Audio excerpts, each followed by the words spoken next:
allá aquí en Democráticamente por Agofa TV, por la 93.5 en el dial aquí en la ciudad de Rosario.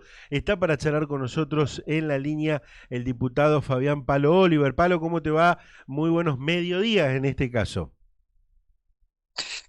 ¿Qué tal? Muy buen día, mediodía para todo el equipo y la audiencia. Bueno, ¿me escuchás bien? ¿Me escuchás bien? Ah, Ahora sí, perfecto. perfecto. Bueno, Pablo, a ver, sigue la polémica por esta famosa banca bueno, los que ven de un lado y activan este decreto de allá de 1983, en la dictadura, decreto que hablaba de un piso electoral del 3% del padrón electoral, y los que no reconocen esta cuestión, bueno, en este caso el Tribunal Electoral que le da la venia, ayer lo escuchábamos a Rubén Giustiniani. Y a todo esto, entiendo que ya desde el Frente Amplio por la Soberanía y especialmente vos, hicieron una presentación al Tribunal Electoral. ¿Es así o corregime? Sí, es así. En realidad, primero déjame Sí. aclarar porque se habla mucho de Ujú, decreto de la dictadura. En realidad es un decreto ley porque ujú, después el propio Congreso lo hizo propio y de hecho muchas provincias del país han adherido. Esto fue un decreto en el tramo de recuperación democrática, como otros tantos hay, porque la verdad que muchos ahora atacan este decreto y, por ejemplo, la ley 9286, que es el estatuto del escalafón municipal, fue sancionado en octubre del año 1983, también en dictadura. Son muchísimas las normas que algunos fueron refrendadas por leyes, otras por el uso y algunas fueron derogadas. Lo cierto es que este decreto nunca fue derogado en la provincia de Santa Fe. En 40 años de democracia, desde la restitución en 1983, nunca se dejó de utilizar y es la primera vez que el Tribunal Electoral, en forma arbitraria y en forma indebida, interpreta una ley a su antojo, para decirlo de alguna manera, y que todo el mundo lo entienda. La jurisprudencia propia del Tribunal Electoral ujú. siempre reconoció la aplicación de este piso del 3% del padrón electoral para poder ingresar en la distribución de las 22 bancas que se distribuyen por un sistema proporcional que se llama sistema DOM entre las agrupaciones políticas que salen en segundo lugar, tercero, cuarto, lo que se llama comúnmente las primer minoría, segunda minoría, etcétera. En esta elección, para llegar a esa distribución, el espacio de igualdad y participación que encabeza Rubén Giustiniani tendría que haber reunido en poco más de 84.000 votos. Quedaron entre 14.500 votos abajo de la posibilidad de ingresar en esa distribución que establece este decreto ley 9280 en su artículo quinto. Lo que hemos hecho fue, en primer lugar, impugnar la nominación de Rubén Giustiniani y bueno, seguramente en los próximos días vamos a estar presentando un recurso de inconstitucionalidad y en el caso que el Tribunal Electoral siga manteniendo su criterio arbitrario, obviamente que vamos a recurrir a la Corte Suprema de Justicia en un pedido de queja para que se declare la inconstitucionalidad de la nominación de Rubén Giustiniani. Ujú. ¿Qué dice, o por lo menos qué es lo que tuvimos la posibilidad de agendarnos para también contarlo un poco a la audiencia y charlarlo con vos?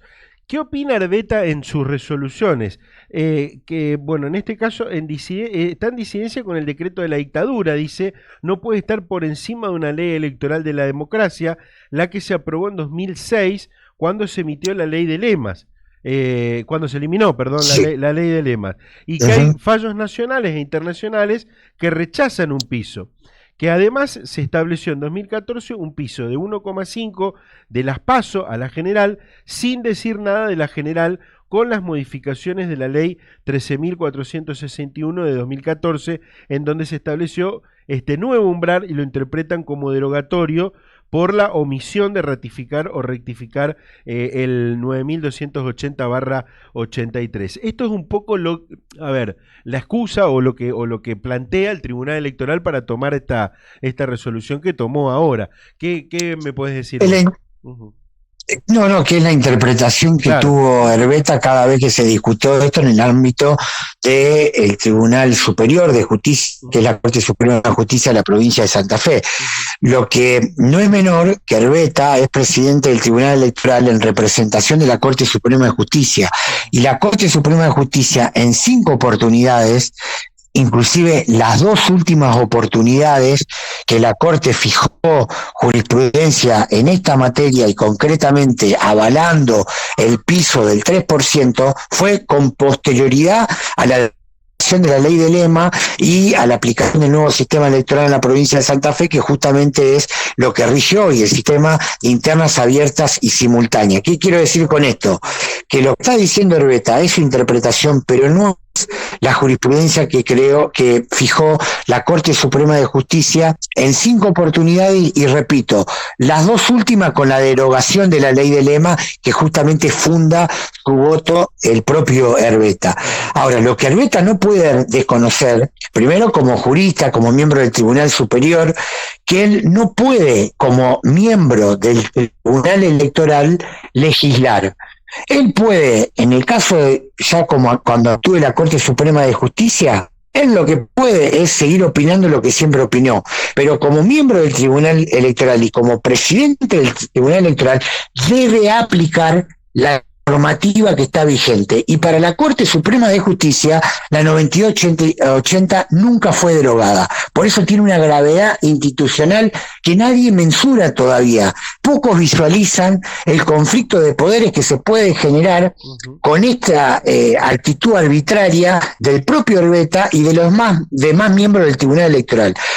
Digo más, el Tribunal Electoral no puede ser que omita que en la propia página del Tribunal Electoral está colgada la ley 9280, la que el mismo Herbeta dice que está derogada. Está colgada la 9280 en la propia información de la página web del Tribunal Electoral. ¿Y saben qué? Lo que es todavía más gravoso, que el decreto 236, que es el decreto de convocatoria a este proceso electoral provincial que terminamos hace muy pocos días, incluye como una de las normas a aplicar justamente es el decreto 9280.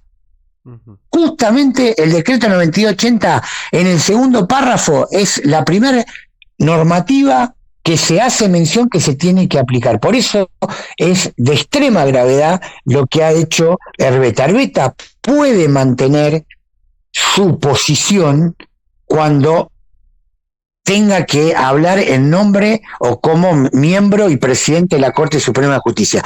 Pero el Tribunal Electoral no está para interpretar leyes, el Tribunal Electoral está para aplicar las leyes vigentes. Y insisto, y lo que es peor, está inobservando una de las disposiciones que justamente está incorporado dentro del decreto 236, que fue el que convocó al proceso electoral de este año. Por eso digo que es muy, pero muy grave la actitud de Herbeta y de los demás miembros del Tribunal Electoral, que son 2 camaristas, ¿no?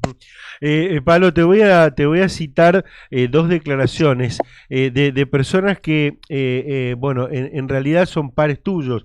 La primera, la de Carlos Delfrade, bueno, que lideró tu lista, que estuvo a la cabeza en realidad de la lista del Frente Amplio por la Soberanía. Dijo, nos duele porque...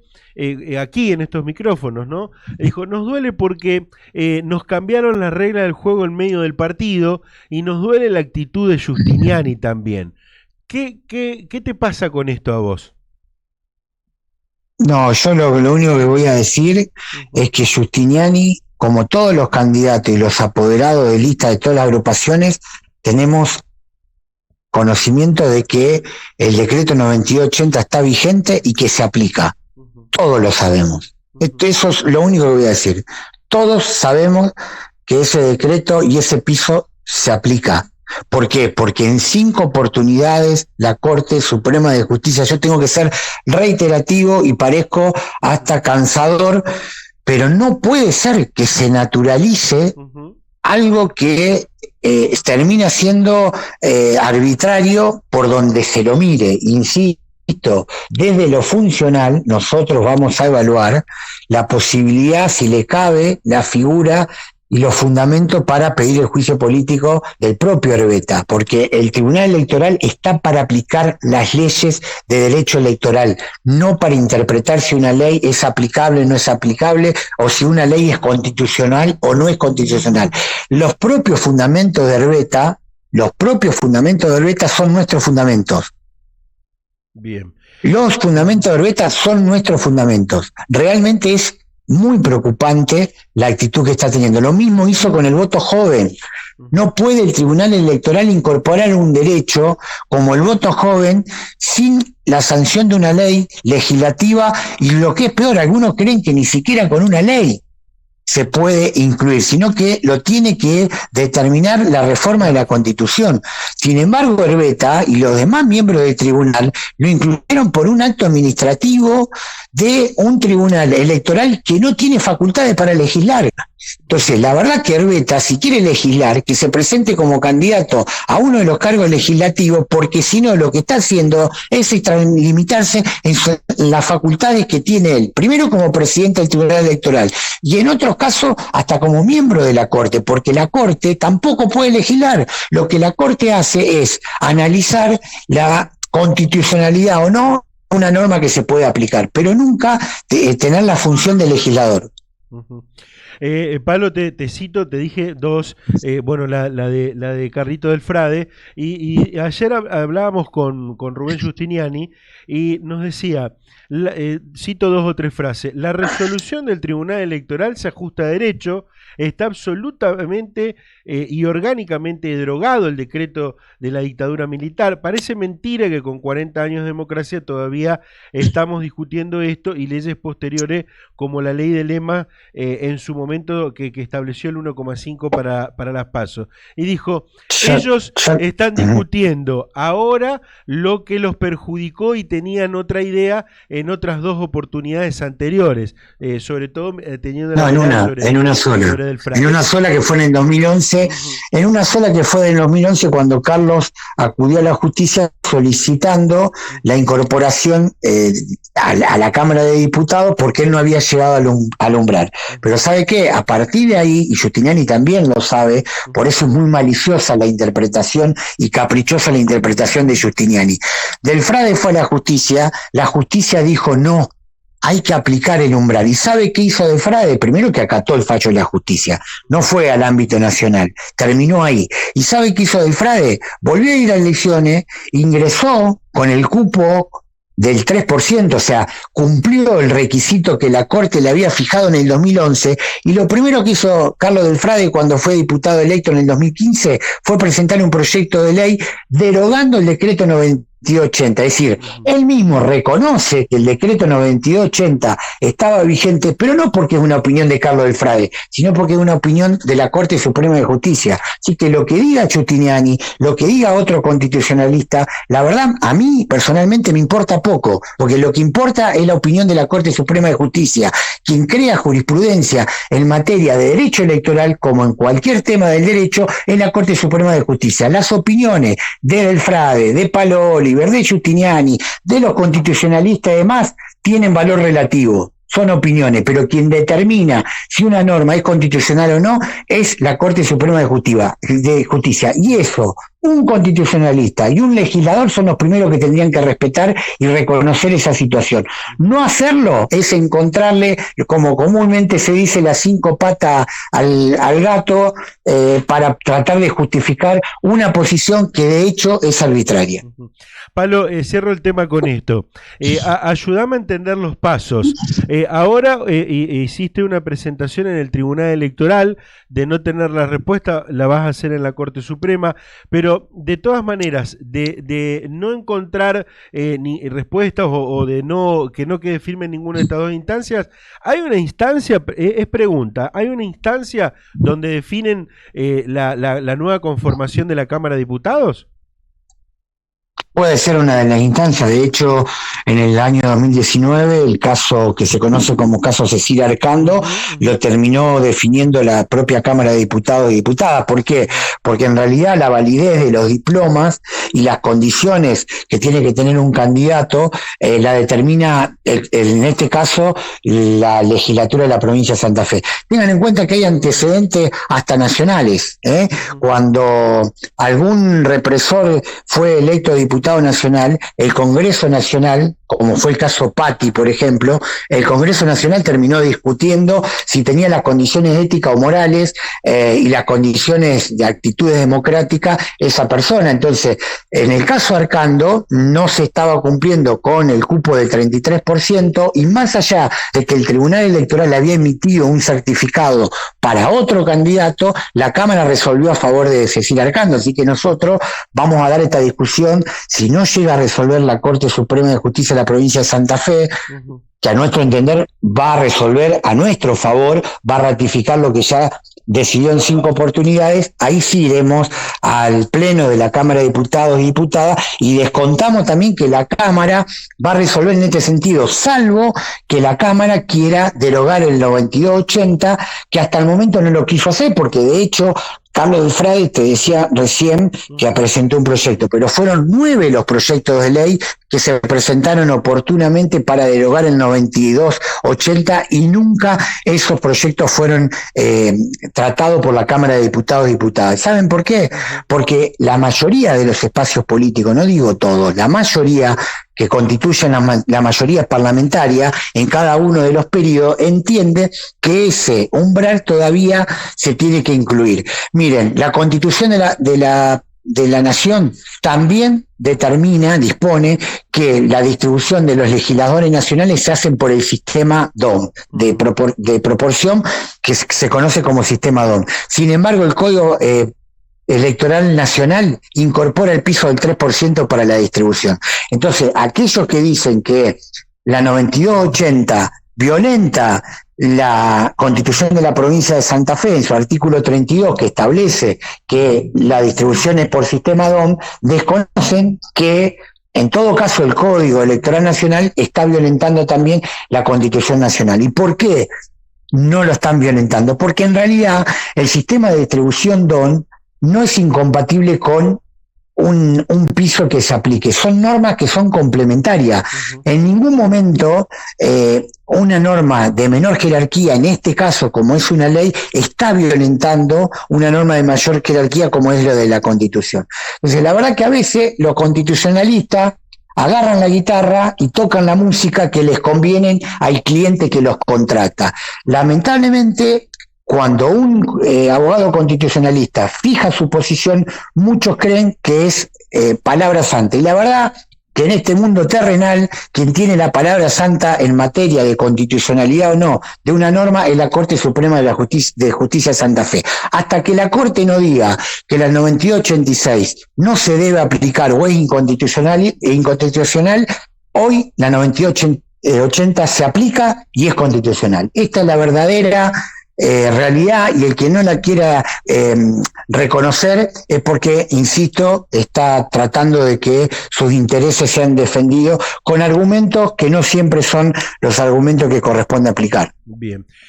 Cierro con esto, Palo, y cambiando, dando vuelta a la página. ¿Qué sentimiento te genera como radical, que bueno, el radicalismo se haya hecho nuevamente el gobierno de la provincia de Santa Fe? No, me parece bien, y de hecho tengo una muy buena relación con Maxi Puyaro, tengo una relación de muchos años y sé que ha trabajado mucho para lograr hacer la elección que hizo, así que le deseo la mejor de la suerte, y obviamente que como legislador vamos a estar acompañando cada una de las medidas que entendemos que van a beneficiar al pueblo santafesino y a la propia provincia de Santa Fe, y no lo vamos a estar acompañando en aquellas medidas que entendemos no hay que acompañar. Yo ya soy parte del Frente Amplio por la Soberanía, y bueno, mis amigos radicales son eso, son amigos radicales. Yo voy a seguir siendo radical toda mi vida, pero ya no pertenezco formalmente y orgánicamente a la estructura del radicalismo, así que me pone contento por él y por el esfuerzo que han hecho. No me gusta la construcción que han hecho y ojalá que esa construcción que hicieron en su momento para llegar a coronar la elección que hicieron no les impida gobernar con los principios, los valores y la doctrina de la Unión Cívica Radical. Gracias, Pablo, por la atención, como siempre, muy amable. Gracias, hasta cualquier momento, muy amable. Que sigas bien. Fabián Palo Oliver, diputado provincial, y bueno, luchando también por su banca, ¿no? Por su banca. A ver, cuesta decir, cuesta pararse aquí por todas las instancias que tiene. Aquí escuchamos a todas las voces, escuchamos la semana pasada a Carlos Del Frade, a Agustina Donet, ayer escuchamos a Rubén Giustiniani, hoy a Palo Oliver, escuchamos a Pablo Ayala, secretario general, también hablando del tema. Bueno, en definitiva, fuimos escuchando las distintas voces de este tema que seguramente se irá resolviendo en las distintas instancias. Primero, el Tribunal Electoral ya tomó una resolución donde le da el guiño a Rubén Giustiniani, ¿no? En realidad el presidente del tribunal, Herbeta. Ahora la presentación de Fabián Palo Oliver y del Frente Amplio por la Soberanía al Tribunal Electoral para que revea esta decisión. De no producir algún cambio, va a haber una presentación en la Corte Suprema de Justicia. Y bueno, seguramente con esa resolución habrá también otras decisiones. Otra instancia es la pelea por esa banca en el Pleno de la Cámara de Diputados. En el Pleno de la Cámara de Diputados, como bien lo marcaba también con algunos ejemplos. Todas las voces pasan por aquí, por este programa, hasta las 14.